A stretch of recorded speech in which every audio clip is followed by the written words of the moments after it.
everyone, it's Lexie. In today's video I'm going to be sharing with you my current favorite book covers. So I did this video back in October of 2015 when I started out this channel. I was watching the video the other day and my hair is so short. I just donated it. It was like, I donated like 16 inches, so like my hair is like super short in that video, so it was kind of fun to go and see that. I'll link it up in the card so you can go check that out as well. It's a little bit awkward because I was just starting out, so it's nice to see how much I've kind of grown since then. So I have a handful of books for you to see.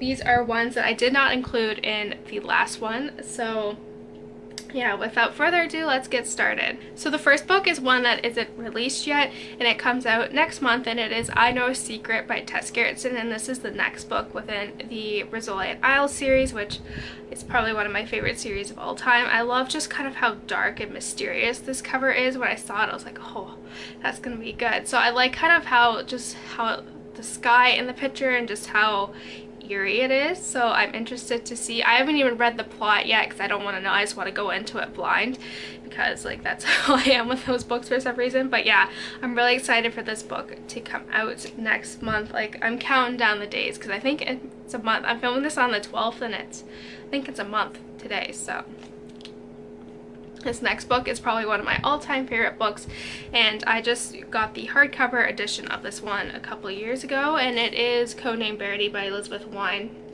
I love just how like minimalist this cover is, but also how it speaks volume to the book itself. Basically it's basically two people holding hands that are tied together, and then it has parts of Julie's like thing that she's supposed to write in the book, and I think it's very minimalistic, but it speaks volumes, and I just love this book so much. It is near and dear to my heart. Go check it out. I have a review, so I'll link that up in the cards and down below so you can go check that out. But yeah, I just love this series, and when I saw this cover for because I originally had the paperback version, but I saw this as a hardcover, I had to buy it because it was just like amazing. So this is probably one of my favorite covers that books that I purchased last year, like the book covers, and it is Fantastic Beasts and Where to Find Them, the screenplay for the movie. And I don't know, like this book is just, I love just the gold in it, and just how like there's the character, like the creatures in there as well. And also on the hardback we also get the Niffler as well, which was like I think my favorite beast from the movie. But yeah, I just love this cover. It's so pretty. I have it like facing out on the shelf because that's how pretty it is. But yeah, I just really love it, and it is so pretty. So yeah. So next, these are two books that I actually just got in the mail yesterday. I ordered them way back in beginning of June, and they took them over a month to get here. It was crazy. But it was the 20th anniversary of the Harry Potter and the Philosopher's Stone. So I got the Gryffindor versions for both the paperback version and then also the hardback as well. They both have like the spray painted side. So when I saw they were doing the 20th anniversaries for like the house editions, of course I had to go and pick it up. I might get other editions as well. It's neat because they each have like tidbits in the beginning about each house. So there's like a Gryffindor one, and it describes each house, and there's like a map that they include as well, which I think is really neat. So yeah, I was really happy. It took them forever to come, but I was really happy when they did. So yeah. So this next one is one that I just read recently actually, and it is Lost Lake by Sarah Addison Allen. I have a review for this as well, so you can go check that out.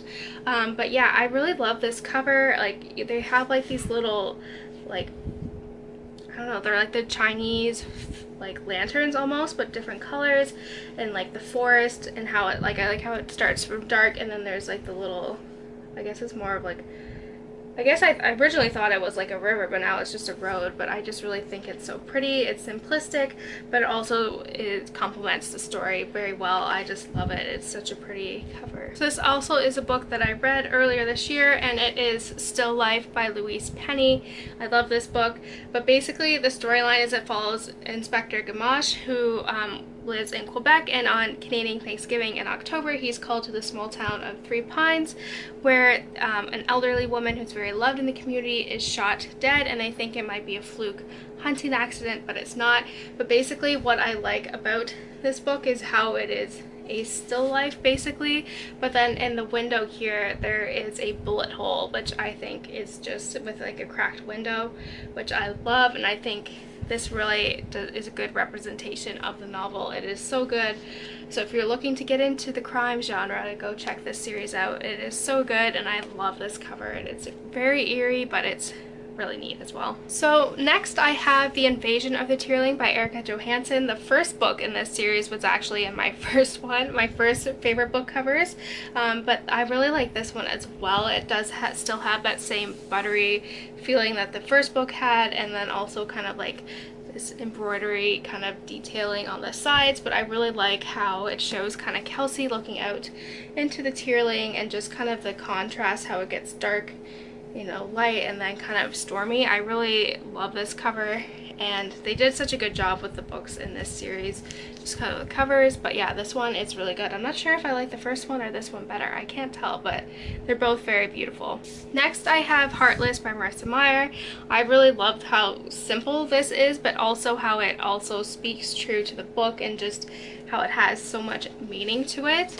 I just really love it. I don't know what it is, but it's just also minimalistic, but it also is very reminiscent of the book, and how it speaks volumes just with there. I love the vining that you can see here, and then the sword with the heart for like the Queen of Hearts, and then also the dust jacket.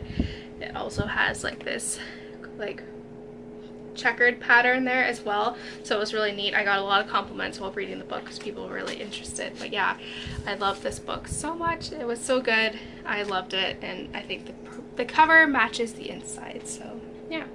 I'm sure this will go as no surprise, but it is A Court of Wings of Ruin by Sarah J Maas. I just love this book. I love this kind of bluey tealy color here. I think I love that the most, but I also kind of like the dress that Farah is wearing, and then also you can see the detailing of her tattoo that she has. But yeah, I really like it. Just, I don't know, like this cover is really, really neat. I think it's just, I really like the color, I think, the most, and then also kind of how, like, you know, badass she looks in this. But yeah, the dress is cute. I really like it, and then I also really like this coloring as well. So when I saw the cover reveal, I was like, oh my goodness, it's so pretty. So next, this is currently a book that I'm reading right now, and I'm really loving, and it is The Secret Keeper by Kate Morton. I really love this book. It basically, I don't know, I'll have a video review definitely for this because I'm loving it so far, and it's just so good.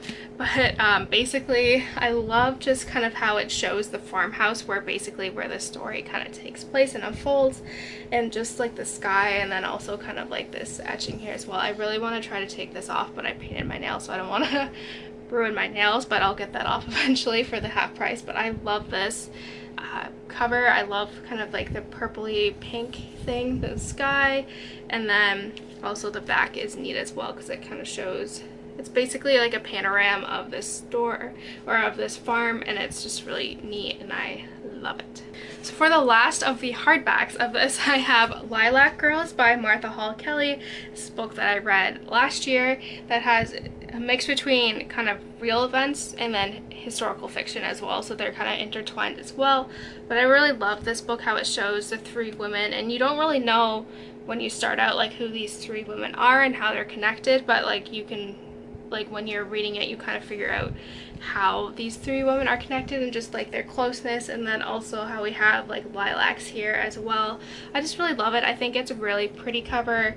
Yeah, it's really pretty, and it's simplistic, but it has a lot of meaning, so I like how they kind of integrated both the girls and the lilacs, so I really like that. So the second to last book in here is Firefly Lane by Kristin Hannah. This is like, I think the second book that I read of this author, like maybe three years ago, I want to say, and I just love it. This follows the story of like two women and their friendship over the course of 30 years and the ups and downs, but like I love how you could kind of see the two women here, and then also kind of like a mason jar with some fireflies floating around there. I just like how simple it is, and it's so pretty. I don't know what it is, but I really love it, how simple it is, but it also kind of does a good replication of the story as well. So yeah, so this last one is more of like a series because I feel like they did an amazing job with it, and it is the Cousins O'Dyer trilogy by Nora Roberts. I read this a couple years ago, I want to say in 2015. I have reviews for all these, I'm pretty sure, but basically it starts out with Dark Witch, Shadow Spell, and then also it is Blood Magic. And these are kind of like Harry Potter. They had a Harry Potter vibe, but it follows each of the cousins. So each book represents a cousin, and what's neat about them is that they are witches, and they kind of have to, it's connected between like their ancestors and them and some time travel. But there is this sorceress that has been out to get them, like basically from like the 1600s, and he's been waiting for like the original three to come back, so they're kind of fighting against them. But what's neat is that each of them has their own like animal like sidekick, I guess you could say. So like this one follows one of them, and then it has the horse in here with the house. This one has the house as well, but then also like this follows another of the cousins, and whose like animal counterpart is a like hawk, I guess you could say. And then this last one is, her counterpart is the dog as well. So I like how they integrated these into the covers. It's really neat, and it just has like a nice little feel. This thing always gave me like a little Harry Potter feel, but I really love this series. It was so good, and I think the covers do a good job of kind of showcasing that as well. So that's it, guys. I hope you enjoyed this video. Don't forget to give this video a thumbs up and let me know what some of your favorite book covers are. So yeah, don't forget to give this video a thumbs up, and I will see you guys next time. Bye, guys.